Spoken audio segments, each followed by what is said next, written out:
আত্মা সম্পর্কে অনেকে অনেক কিছু বলেন। কেউ বলে আত্মা আছে, কেউ বলে আত্মা নেই, কেউ বলে আত্মার মৃত্যু হয় না। সেসব আমি না জানলেও একটা কথা জানি যে আত্মার পুনর্জন্ম সম্ভব এবং পুনর্জন্ম হয়, সে প্রমাণ কিন্তু আমার কাছে আছে। আমি আপনাদের কাছে যে কাহিনীটি শোনাবো সেটি কোনো গল্প বা মন গড়া কথা নয়। এটি একেবারে সত্যি কথা এবং সত্যি ঘটনা।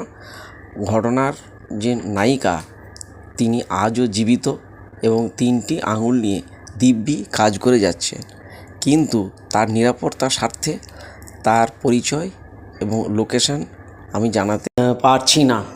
কিন্তু এটি পশ্চিমবঙ্গের একটি অখ্যাত গ্রামের ঘটনা।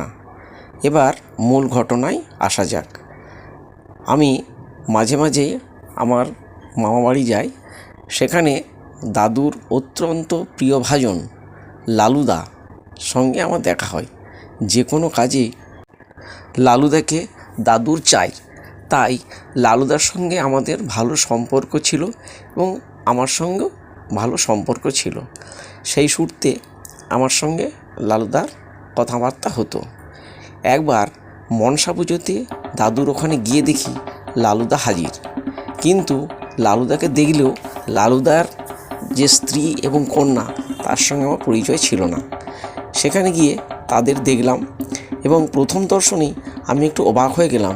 লালুদার একটি মেয়ে, তার বাঁ হাতের 3টি আঙুল অর্থাৎ তর্জনী এবং বৃদ্ধাঙ্গুল বাদে বাকি 3টি আঙুল নেই।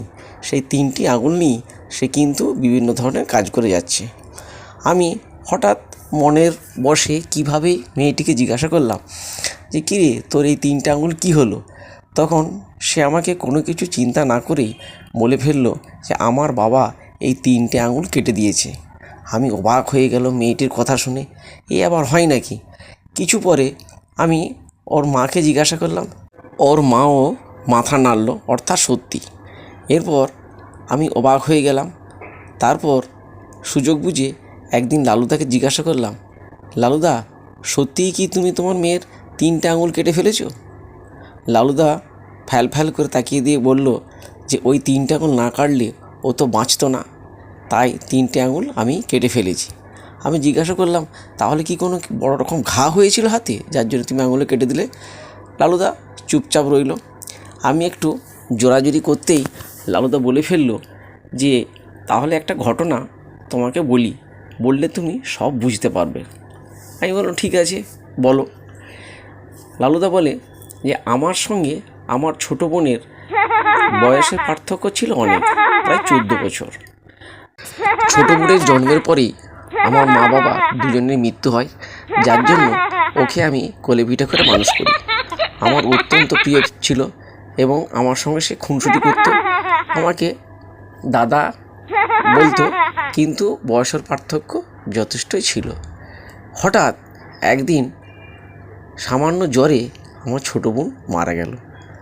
আমি অত্যন্ত ভেঙে পড়লাম, কিন্তু কিছু করার নাই, নিয়তির লেখা। এর 2 বছর পরে আমার বিয়ে হলো এবং একটি ছোট্ট কন্যা সন্তান হলো। কন্যা সন্তানটি দেখতে একেবারে আমার ছোটো বোনের মতো। সবাই বলল, তোর ছোটো বোনই এসেছে, তোর ছোটো বোন। একই ঘটনা ঘটল। 3 বছর বয়সে আমার বোনের মতোই হঠাৎ একদিন জ্বরে আমার মেয়েটি মারা গেল। এই ঘটনার দেখে আমার শাশুড়ি মা বলেছিলেন যে তুমি এক কাজ করো, একটু খুঁট করে দাও। ঠিক বুঝলাম না। তিনি ভেঙে বললেন, ওই মেয়েটিকে তুমি যখন দাহ করতে যাবে ওর যে কোনো একটা অঙ্গ তুমি কেটে ফেলবে, তাহলে ও কিন্তু যদি জন্মায় তাহলে আর কিন্তু কোনো দিন মারা যাবে না। যতই হোক নিজের মেয়ে, তার কোনো আঙুল বা পায়ের আঙুল কাটা কি সম্ভব? আমি পারলাম না। তাকে আমি তাহা করে চলে এলাম। বছরখানেক পরে আবার একটি মেয়ে হলো। সেই একই রকম, একই চোখ, একই মুখ, যেন আমার সেই ছোটো বোন। এর মৃত্যু হলো ঠিক 3 বছর বয়সে। এবার আমি আর থাকতে পারলাম না। তখন শাশুড়ি মা আবার বললেন যে তোমাকে যে বলেছিলাম যে একে একটু খুঁট করে দিতে, তুমি করলে না। খুঁট না করলে যতবার জন্মাবে সে ততবারই তোমাকে ফাঁকি দিয়ে চলে যাবে। বাঁ হাতের 20 আঙুলটা ওর কেটে ফেলবে। আমি ওকে দাহ করতে যাওয়ার সময় কি করব বুঝতে পারলাম না। যতই হোক মেয়ে তো, কীভাবেই বা আঙুল কাটবো। আমি তাই উল্টো দিকে চোখ বুজে একটা দায়ের সাহায্যে ওর 20 আঙুলটা কাটতে গেলাম, কিন্তু আমার কাটারির যে কোপ সেটা অন্য জায়গায় পড়ে যাওয়ার জন্য তার 3টে আঙুল কেটে গেল। অর্থাৎ মধ্যমা, তার পরের অনামিকা এবং কনিষ্ঠ 3টে আঙুলই কেটে পড়ে গেল। দাহ করলাম, কিন্তু অদ্ভুত ব্যাপার, আবার 1 বছর পরে আমার একটি মেয়ে জন্মালো। এই মেয়েটি দেখলাম ঠিক তার 3টি আঙুল নেই, অর্থাৎ সেই একই মধ্যমা, তর্জনী এবং কনিষ্ঠ সেই 3টি আঙুলই নেই। এই 3টে আঙুল বাদ দিয়েই তার কিন্তু জন্ম হলো।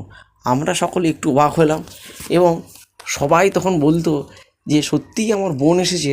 আমি কিন্তু তখন বিশ্বাস করলাম যে সত্যিই আমার বোন এসেছে, নাহলে এরকম 3টে আঙুল কাটা কখনোই জন্মাতো না। জানি না এই ব্যাপারে কে কী বলবে, কিন্তু আমি তো একেবারে নিশ্চিন্ত যে এইটি আমার বোন।